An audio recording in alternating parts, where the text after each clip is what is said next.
ಕೇಸ್ಗಳನ್ನು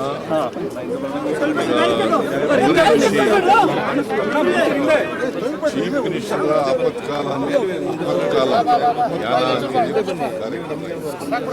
ಕಾರ್ಯಕ್ರಮದಲ್ಲಿ ಇವತ್ತು 65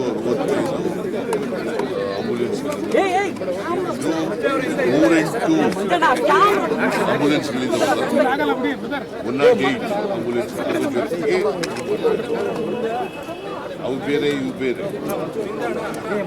ಇದು ಏನಪ್ಪ ಅಂತಂದ್ರೆ ಟೆಕ್ನಿಷಿಯನ್ ಇರ್ತದೆ, ವೆಂಟಿಲೇಟರ್ ಇರ್ತದೆ, advanced life support,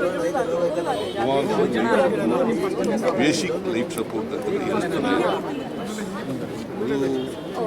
30 advanced life support, ಉಳಿದವು 35 ಬೇಸಿಕ್ ಲೈಫ್ ಸಪೋರ್ಟ್ ಮಾಡ್ತೀವಿ.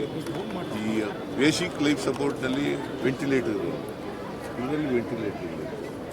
ಇದನ್ನು 8 ಜಿಲ್ಲೆಗಳಲ್ಲಿ ಇವತ್ತು ಪ್ರಾರಂಭ ಮಾಡ್ತಾ ಇದ್ದೀವಿ. ಎಲ್ಲ ಜಿಲ್ಲೆಗಳಿಗೂ ಎಲ್ಲ ಜಿಲ್ಲಾ ಆಸ್ಪತ್ರೆಗಳಿಗೆ. ಯಾಕಂತಂದರೆ ಉದ್ದೇಶ ಈ ಆಕ್ಸಿಡೆಂಟ್ನಲ್ಲಿ ತೊಂದರೆ ಒಳಗಾದವರಿಗೆ ಅವ್ರಿಗೆ ಆದಷ್ಟು ಜಾಗ್ರತೆ ತುರ್ತಾಗಿ ಅವರಿಗೆ ಚಿಕಿತ್ಸೆ ದೊರಕಿಸ್ಕೊಡ್ತಾರೆ, ಅವರ ಲೈಫ್ನ ಉಳಿಸ್ತಾರೆ. ಸರ್, ಈಗ ರಾಜ್ಯಪಾಲರು ಅರ್ಕಾವತಿ ವಿಚಾರವಾಗಿ ಪತ್ರ ಬರೆದಿದ್ದಾರೆ ಸರ್. ಪದೇ ಗೊತ್ತಿಲ್ಲ, ನಾನು ನೋಡ್ತೀನಿ. ಈಗ ಬಿಜೆಪಿಯವರು 4 ವರ್ಷ ಇದ್ರಲ್ಲ, ಯಾಕೆ ಬರಲಿಲ್ಲ? ಅದೇ ನಿಮ್ಮ ಅವಧಿಯಲ್ಲಿ ಬರೆದಿದ್ದಾರಲ್ಲ. ಆಯ್ತಪ್ಪ, ನಮ್ಮ ಅವಧಿ. ನೀವು ಇದನ್ನೇ ಪ್ರಶ್ನೆ ಕೇಳ್ತಾ ಇದೆಯಾ ನೀನು? C, they are in power. Why they are not placed before the assembly? 4 ವರ್ಷ ಇದ್ರಲ್ರಿ. ಈಗ ಸಿ ಟಿ ರವಿ ಲೆಟರ್ ಬರೆದಿದ್ದಾರೆ. ಆಗ್ಯಾಕೆ ಅವರೇ ಮಂತ್ರಿ ಇದ್ರಲ್ಲ, ಆಗ್ಯಾಕೆ ಮಾಡಲಿಲ್ಲ? ಮಾಡಿ ಅಂತ ಹೇಳಿದೆ. ಈಗ ಏನಾಗಿದೆ ಗೊತ್ತಾ ನಿಮಗೆ? ಇದ್ರ ಮೇಲೆ ಕೇಶವನಾರಾಯಣ ಅನ್ನೋರು ಅಧ್ಯಕ್ಷ. ಇವೆಲ್ಲ ನೋಡಬೇಕು, ನೋಡ್ಬಿಟ್ಟು ವಿಲ್ ಟೇಕ್ ಎ ಡಿಸಿಷನ್.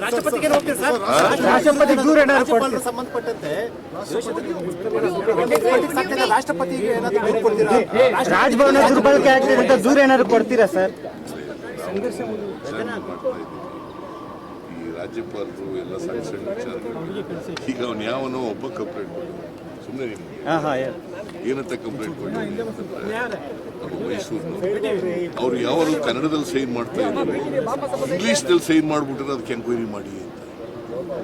ಅದು ಇಶ್ಯೂನ ಇಶ್ಯೂ ಅಂದ್ರೆ ಅದು